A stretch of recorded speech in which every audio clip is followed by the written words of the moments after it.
Hi everybody, welcome back to Goodnight Lighthouse. I'm Miss Dorothy and I'm here to read you another story. And I know you're not going to believe this, but I have another book about Paddington the Bear. We've been reading so many Paddington books, but he goes on such amazing adventures. And this book is the biggest adventure ever because it's called Paddington Sets Sail. Paddington Sets Sail. Looks like Paddington's going for a day at the beach. But something happens and they can't find him because he's on a big adventure. We need to get into this book and find out what adventure Paddington goes on. Are you ready to get into this book with Miss Dorothy? Good. I need you to sit up and listen up because here we go. Paddington Sets Sail, written by Micheal Bond, illustrated by R.W. Alley. One morning, Mr. Brown had a surprise. "We're taking a trip to the beach," he said. Paddington, Jonathan, and Judy cheered. Yay! Mrs. Brown and Mrs. Bird were excited too. Yay! They're all going to the beach on a trip. Paddington had never been to the beach. He didn't know what to bring, so he packed everything. Soon they were on their way. Paddington poked his head out the window. He sniffed the salty sea air. Oh, I love the way it smells when you're driving up to the beach. At the beach, Paddington got a pail, shovel, sunglasses, and a float. He was ready for anything. He sure was. The tide was low, so they went in the water. Jonathan and Judy splashed and swam. Paddington floated in the waves. Look, he's still got his hat on, and he's floating in that big inner tube. At lunch, Mr. Brown had a great idea. He said, "Let's have a sandcastle contest." Paddington, Judy, and Jonathan would each make a sandcastle. The biggest castle would win. That's a great idea and such a fun thing to do at the beach. Paddington wanted to win. First, he found a perfect spot. He dug a moat. He carried pails and pails of sand. He made walls and windows. Wow, he's working so hard. Paddington placed his hat on top of the castle. Finally, he was done. Paddington's big sand castle was perfect, and the others are still working really hard. Paddington sat inside the castle. Sandcastle building was hard work, and he was tired. Then he fell asleep. Oh no, he fell asleep inside his castle. Oh no, the tide had come in. It knocked down Paddington's sandcastle.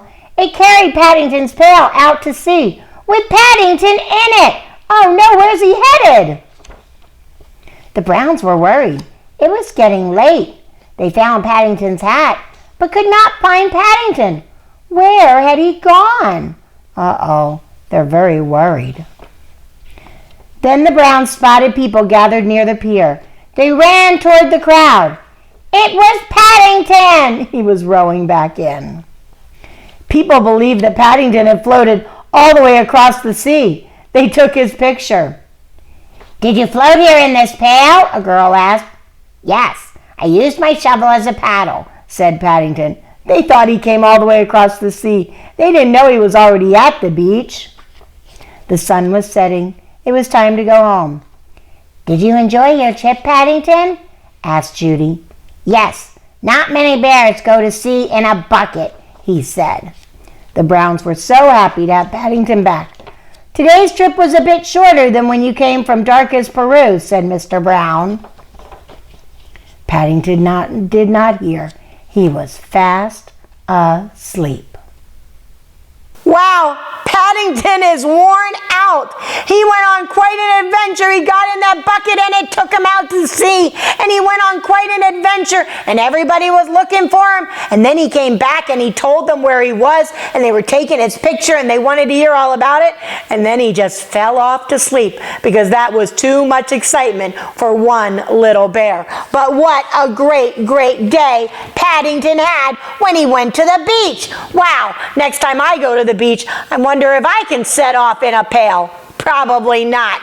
That just sounds like something I can do in my imagination, and you could too. You could go on an imaginary trip, even to Peru, which is really far away, but you could do it. Just use your imagination. Tomorrow, because tonight it's time for all my little bears to get into bed. I need you to get under your covers, get cuddled up, curled up, ready for a really good night's sleep. And whatever imagination adventure you go on tomorrow, when it's time to come back, come on back. And when Mom and Dad say the adventure's over, obey, and obey right away. And then come back and see Miss Dorothy, because I'm going to be sitting right here ready to read another book to you. Bye! Thanks for reading with Miss Dorothy. I hope you enjoyed this book, and I hope you'll come back soon to read another. What's your favorite book? Drop Miss Dorothy a note and let me know. I'll go find it, and I'll read it to you. Be sure to subscribe, like, and share. I'll see you soon.